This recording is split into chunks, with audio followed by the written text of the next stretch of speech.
you saw the Eagles make a rich get richer move. I don't think the 49ers want to leave this to chance. I do think this is a year that they perceive as an important one for them to cash in on this roster that they've built. Fair enough. So I think that's a good big picture look at them. Let's go little picture. They've lost back-to-back games. Yeah. Coming off of that huge win over the Cowboys. It's such a week-to-week league. For sure. They obliterate the Cowboys. We're crowning the 49ers. Now they lose back-to-back games. Would you describe these 2 weeks as a bad stretch or a bad sign? No, bad stretch. Bad stretch. You're not worried about it? I'm not worried about him. And listen, here's the thing. People look at Brock Purdy and they're like, they called him Joe Montana 2 weeks ago. Pump the brakes, right? Like, I'm not trying to put this guy in that category. He has won a lot of football games, and he is making plays for this offense to help them win games. He did not play exceptionally well last night. The week before, he put them in position to win. If the kicker makes a 40-yard field goal, they win that game, so they only have one loss. But we write them off because they play that. By the way, McCaffrey fumbles in the red zone to start the game. Then Moody misses another kick at the beginning of the game. So we put it all on Purdy at the end of the game when they're rushing 3, dropping 8. It's a hard window to find. I get it, right? The quarterbacks take the brunt of it. But no Trent Williams, no Deebo Samuel for that game.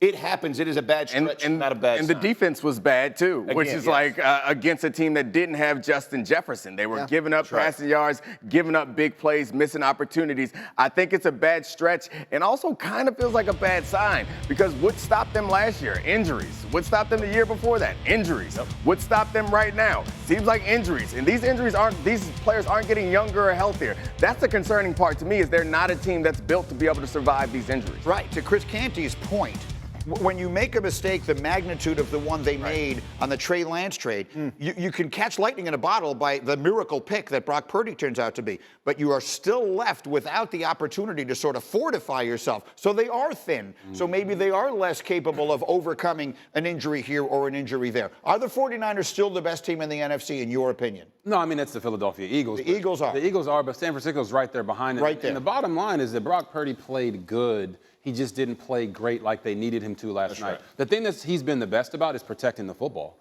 In the past 2 games, he has not protected the football. So when I look at this, I say when Trent Williams comes back, when Deebo Samuel comes back, there's going to be more dominance that we're going to see from the San Francisco 49ers. But it only is going to be predicated on whether or not Brock Purdy protects the football and if their defense actually starts playing like a top-level defense in the NFL, like we have seen them do over the course of the years. Well, let's show that pick. Artie, let me know when you can get it. The tape that RG3 had in the first hour, I'd love to see that again because that interception that Purdy threw, when I watch, I'm so conditioned to assume he doesn't make the mistake that I didn't blame him. You tell me what happened. No, it's 100% on Purdy. You're going to see him. He reads with his feet really well, and he's anticipating this throw. He just missed it by about 3 or 4 yards, one direction or the other. Earlier in the game, he made a similar throw to this and hit Jennings in stride for a big gain. So when we talk about anticipation and you hear all these coaches and players talk about it, there's a fine line. You have to anticipate, but you also have to see where you're throwing that football. And on that one, he made a mistake. Absolutely. I think you go back to the Deebo Samuel conversation a little bit here, right? Is the timing with Jennings, right? Like Jennings gives us an extra stem to get the ball, to get the DB off of him to come back inside,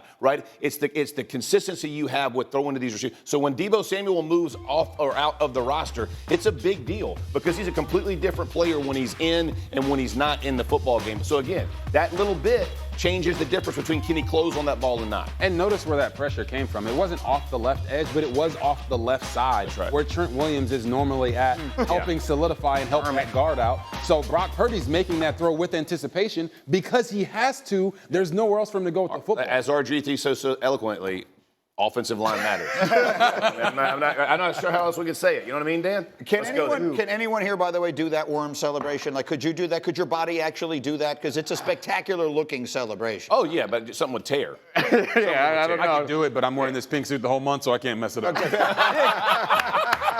It's the 24th. I mean, like, you might be able to. It is almost the end of the month. Give it a week. What are your thoughts? The 49ers, is there cause for concern? I mean, look, a lot of teams would love to have their problems, right? I mean, like, I think they've got enough in the bank here that I think they're going to be a factor all year and at the very top. And again, I do want to see what they do, if anything, ahead of the deadline because they are in a win-now mode. So they had a rough night, road game against a desperate team. By the way, Purdy didn't play great. Who did? Kirk Cousins. Thank you. Monday night game, which is not his thing. Prime time Kirk. So, yeah. No, What was Kirk doing? What are you telling me that he was Kirk doing? was giving everyone who said he should be traded the proverbial middle finger. And again, proverbial. Proverbial. Who wanted him traded? Because he wouldn't do it. Right. Who wanted him traded? He wouldn't do it, but he gave you the 378, 2 touchdowns. He was out there dealing in Jordan Addison. We got to talk about him too. This man's got a PhD in route running. He put it on full display, gave Charvarius Ward fits the entire night, and that one interception that turned into a touchdown, we call those plays HBO type plays. Yeah. Help a brother out. Okay? He was a little behind, he made the catch and got a touchdown. By the way, the Vikings are only one game out of a playoff position right Yeah, now. they're not trading anybody. Yeah. The longest winning streak in the NFC right now. I want to talk about the Browns. The Cleveland Browns defense might actually be the best unit in the entire NFL. If you look at everybody's offense and everybody's defense, you could do worse than saying Cleveland's defense is the best unit we have. And Myles Garrett, you could do worse than say he's the best player that we have in the NFL. Certainly this weekend he It's was. not the best week to make the case for the Cleveland defense after they gave up 38 to Gardner Minshew. I'm just saying. I understand that. Big picture, though. Generally Zone speaking, reading. they've been spectacular. And Myles Garrett has been spectacular.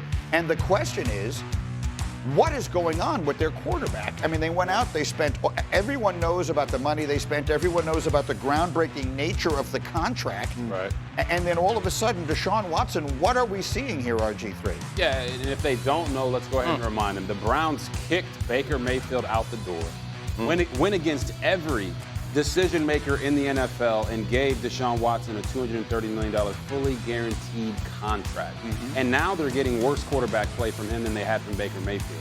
When I look at what they're doing with Deshaun Watson, it's incredible that their offense has actually scored the most points this past week in a Deshaun Watson start, and he threw 5 passes and got knocked out of the game. Yeah. Okay? They're not putting him in position to do what he does best. They need to get him moving. They need to move more towards an RPO system, utilize the zone read that actually helped him be successful with the Houston Texans. I understand you want to protect your investment when you pay him that much money, but this is not what they sold the farm for to get out of Deshaun Watson. And anyone that's saying that they should maybe trade for a guy like Kirk Cousins or something like that to go to Cleveland, why would the Vikings take on Deshaun after what they've seen since he returned from Well, to be clear, He's taking that on. make it clear to everyone just how locked into him the Browns are. Completely. Like, I mean, a lot of times you say, oh, well, when can they get out of the contract? The answer to that question in this case is nuh-uh. Never. I mean, like, it is $46 million of fully guaranteed salary each of the next 3 years after this one. If they wanted to cut him in the offseason, this coming offseason, the dead money cap hit for next year would be over $200 billion.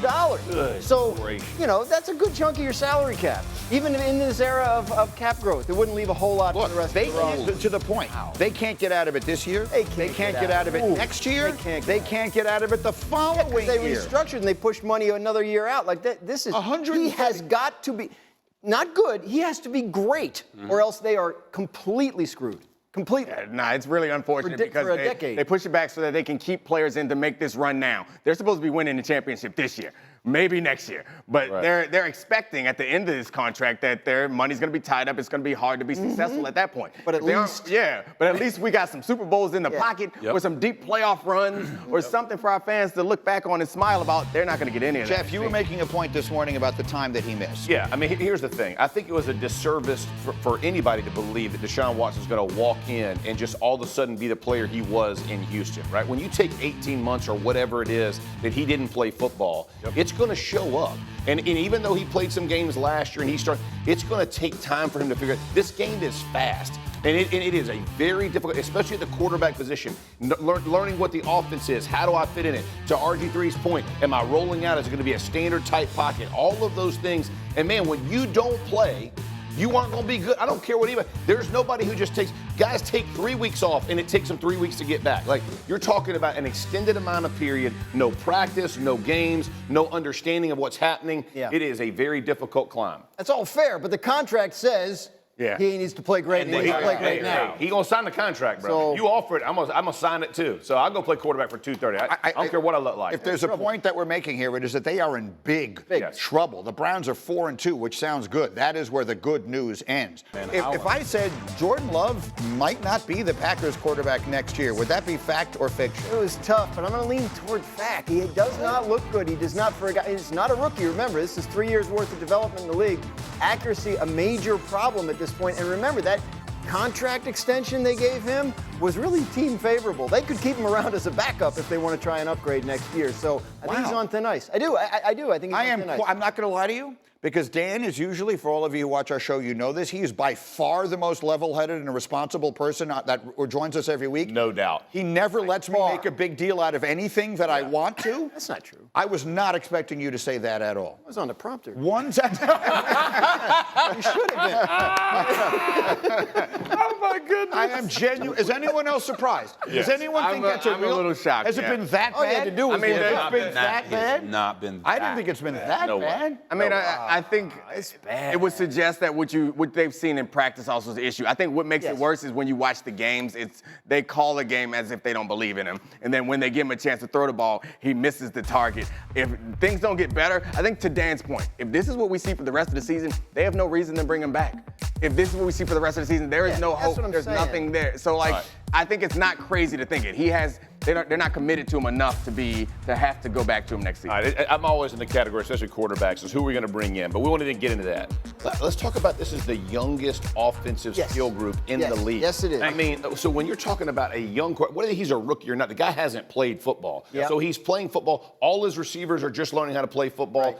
Tight ends are learning how to play football. It matters. Like, timing matters, understanding where guys are going to be, how they're going to fit in the offense. So are they calling conservative games? For sure. But probably for a reason, because everybody has to figure this thing out together. They have to be patient. They have to develop it. It's not like you're plug and playing with a guy who's got receivers everywhere making play after play. So I'm not going to panic quite yet, just like my man Graz did. I like it. You know, I talk about the offensive line and how offensive line is important. You're talking about the wide receivers. They have first or second year players at wide receiver and tight end right now, and you can see it in the details. We don't have time to do a breakdown tape on that, but right now Jordan Love has thrown the most passes into tight windows, 49 of them. That's not just because of his own decision making. It's also because guys are not separating. That's right. And secondly, they're not starting fast enough.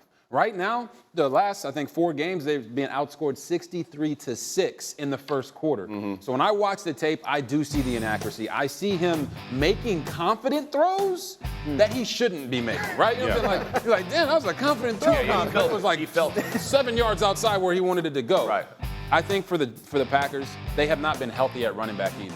And that's what this offense has always been predicated on, especially with Aaron Rodgers the past few years. It was Aaron Jones and A.J. McDickens Dillon. Yeah. They're not really being able to take over games that way, so you're putting more pressure on Jordan Love. But I agree with you, Neek. If he continues to play like this the rest of the year, they probably will have an idea to move on. I just don't think that's going to happen. I think he's going to get better. Their defense was supposed to be something to write home about. Yeah, it right? was last year, too. I don't think that's working And out. the year before that also. Like, it's always. What? But I mean, that's an issue with the run game for a quarterback, right? I thought it was fun to be the least level-headed at the table for one I'm segment. taken aback. That was cool. I really am, too. I enjoy like it. it? I might try it more often. Yeah. Yeah, man. Get in there. Dak Prescott stinks. Now you're getting a little out of hand. All right, Deep sorry, breath. sorry, Deep breath. Sorry, Dak. Mike Sorry, is going Tad. to get you now. Yeah. Stay in your lane. Okay. Much more football as we go.